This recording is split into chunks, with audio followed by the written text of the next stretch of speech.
Howdy Folks! How are y'all doing? My name is Rees, and welcome to Tekkit 2, episode 19.33. That's right, that means there's gonna be a .66, yeah, I know. We're gonna get to episode 20. Episode 20 is gonna be the beginning of a whole new arc for the series, where we're gonna be building this crazy automated factory. So the first arc, episodes 0 to 10, were kind of covering getting started in the world, your basic magic, your basic machines.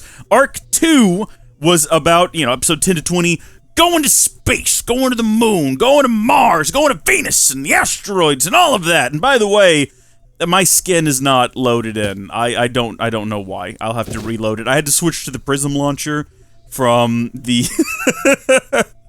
So, some of you may remember, if you've been following me for a while, I found multi-MC and I loved it. And then there was some drama with the guy running that, and it forked, and so I moved over to poly-MC. And now poly-MC had a bit of a falling out over politics of all things, and going through it, I was like, this is remarkably stupid. All of these people are stupid. I'm just gonna stick with poly-MC. But I couldn't. It wouldn't let me sign in. Poly-MC is at the present broken. But it is forked as well, and now I'm under the Prism launcher. And I've for some reason my skin's not loading in. I don't know what to tell you. I'll have to go double check that, maybe reboot it before the next episode. Just explain why my arm looks ridiculous right now. It's just because my skin isn't loading, okay? Well, we'll hopefully have that dealt with next time. I think you can get the actual Technic launcher, like the actual real Technic launcher, from the for Linux, because I game on Linux. I think maybe I'll just do that. Maybe I'll just install the actual Technic launcher and give up trying to have this beautiful dream of having every pack in one place, as has been the dream with poly-MC. With that said, now in today's episode, there's some things we need to do. There's some things we need to address. So first off, the Creeper's back.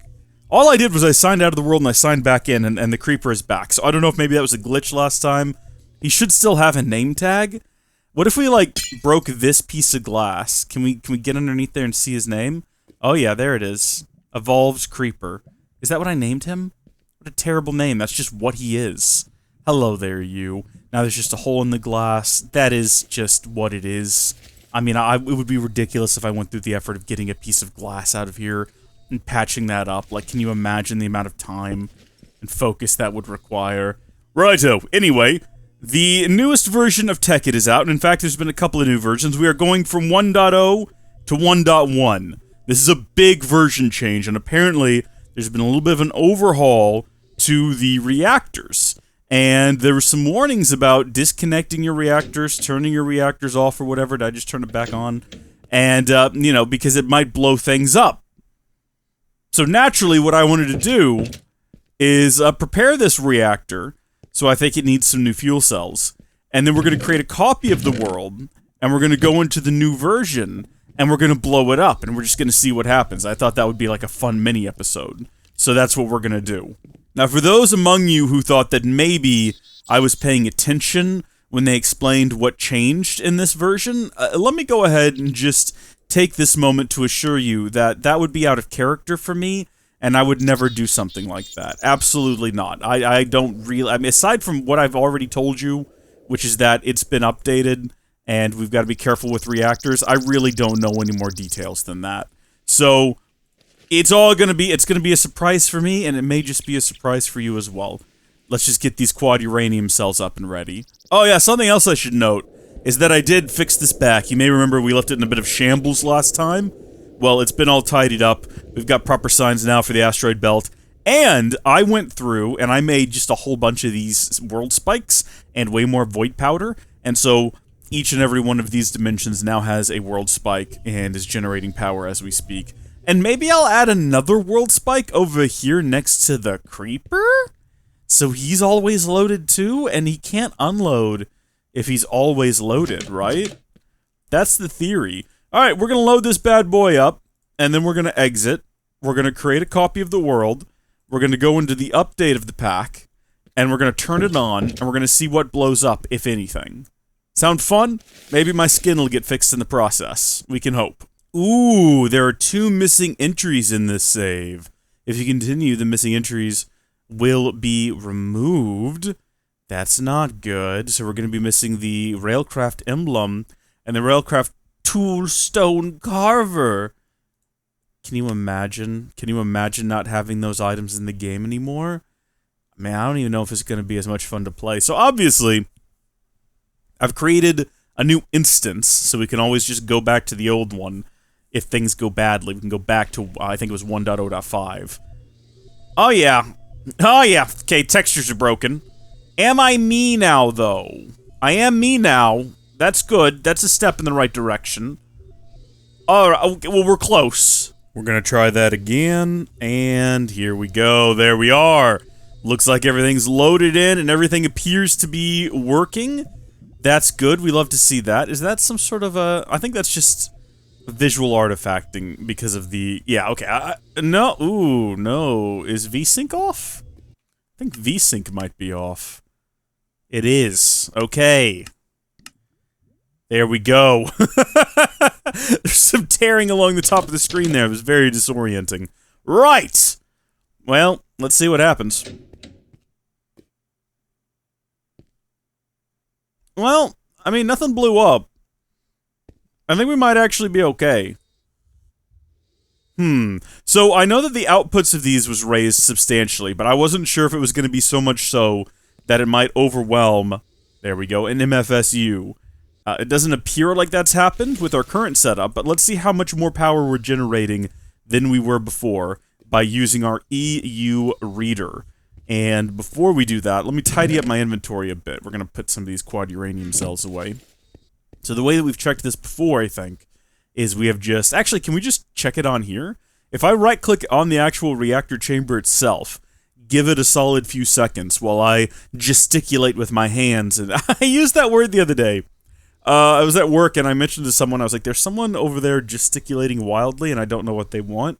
And they looked at me, and they went, he's doing what? It was like, you know, big hand movements, gesticulating.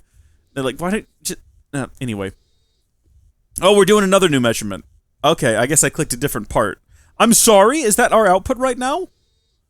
Is that our hold on, let's try this cable here. We'll do it on this cable. Because what it looks like it's telling me... is our reactor output...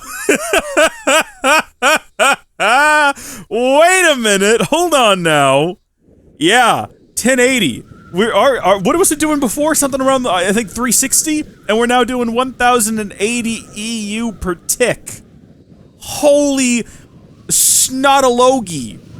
That meant nothing. I don't even know what I just said. Oh, look, this is filling up. Okay. Well, what if we powered this now off of that? Because that's a lot more power. The only issue is now I've got to figure out how to run power to it without it blowing up. I'm kind of confused about what we've done with power over here. I know that there's cables that run underground here. This is confusing because some of these I know for a fact it's this one. See how this one says it's French too, and this one doesn't say it's anything? It just says basalt. Yeah, this is the one where the cable is. This is the problem with this method of running cables. You forget where everything is. Is this directly powered off of these, I think. And then that, maybe, is connected up directly to there. That means that this is being powered off of these, when what we want it to do is be hooked up to that. Right? Does that make sense? Are we all in agreement on that? I don't want to break it now, though, because it's already made some progress. Can we plug it in separately? Can we just get another cable and run it over here? Remember, the whole goal here is to get this thing charged up.